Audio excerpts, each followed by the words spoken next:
Amy Provido sinupalpal ang Lady Bulldogs, DLSU hindi na magpapapigil ibalik ang korona sa top.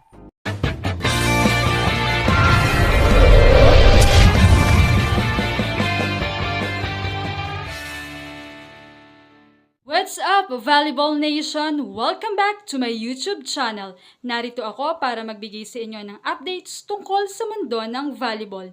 Pero bago yan, don't forget to subscribe and hit the notification bell para updated ka sa aking mga videos.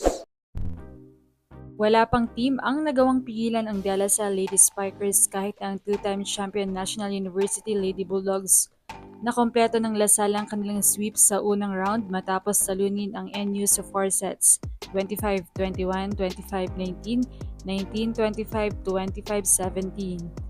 Tinapos nga ng Lady Spikers ang unang round na may malinis na 7-0 record.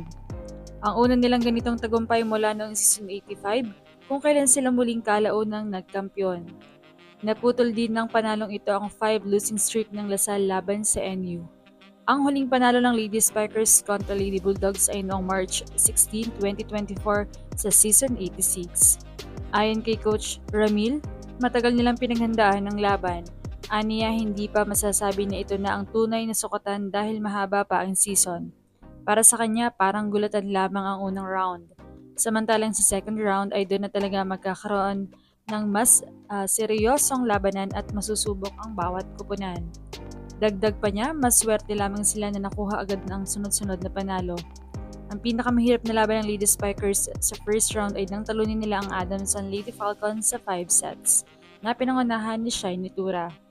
Sa laban kontra NU, muling nakontrol ng La Salle ang laro matapos nilang matalo sa third set. Nagpakawala sila ng dominating start sa 4th set at agad nakalayo sa score na 15-3. Sinubukan pang bumawi ng Lady Bulldogs sa pangunguna ni Sam Cantada at Celine Marsh. Kasama ang ilang errors ng La Salle, nagkaroon ng 13-3 run ang NU upang mapalapit sa score na 16-18. Gayunpaman, hindi nagpadaig ang La Salle. Sa tulong ni Amy Provido, Shabana Laput, pati na rin ang ilang errors ng NU, tuluyang naisara ng Lady Spikers ang laban at nakompleto ang kanilang sweep. Ipinahayag ni season 85 MVP Angel Canino ang kanilang kasiyahan sa panalo. Nagtala siya ng 14 points mula sa 11 spikes, 2 aces at 1 block, kasama ang 10 receptions at 6 digs. Sinabi rin niyang mahalagang i-recognize hindi lamang ang kanilang panalo kundi pati ang mga pagkakamaling dapat nilang itama. Pinangunahan naman ni team captain Shabana Laput ang Lady Spikers sa pag-score matapos gumawa ng 19 points at 8 digs. Hindi rin gaanong naramdaman ng La Salle ang pagkawala ng rising middle blocker na si Lily Del Castillo na hindi nakapaglaro dahil masama ang pakiramdam. Pumalit at nagpakit ng gilas sina Provido at Vida Caringal sa gitna. Nagtala si Provido ng 12 points mula sa 10 spikes at 2 blocks, kasama ang 9 digs. Samantala si Caringal na unang beses nagsimula sa lineup ay nakagawa ng 9 points mula sa mahusay na 8 of 11 attack performance at isang block. Sa kabilang banda, tinapos ng NU ang unang round sa top 2 na may record na 5-2. Matapos din silang matalo sa UP Fighting Maroons. Kahit hindi nakapaglaro sa unang set, nanguna pa rin sa NU ang rookie na si Sam Cantada. Nagtala siya ng 13 points mula sa 10 attacks, 2 blocks at isang ace, kasama ang 14 excellent receptions at 4 na digs. Nag-ambag din si Cham Maaya ng 10 points habang si Marsh ay may 9 points at 7 receptions.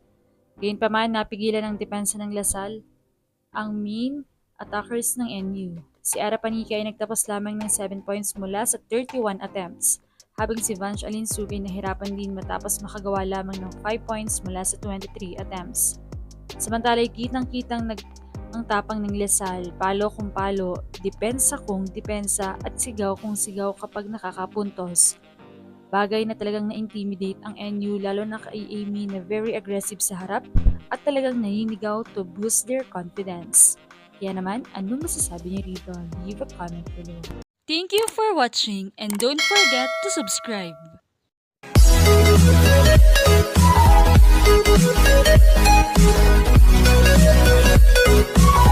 Thank you.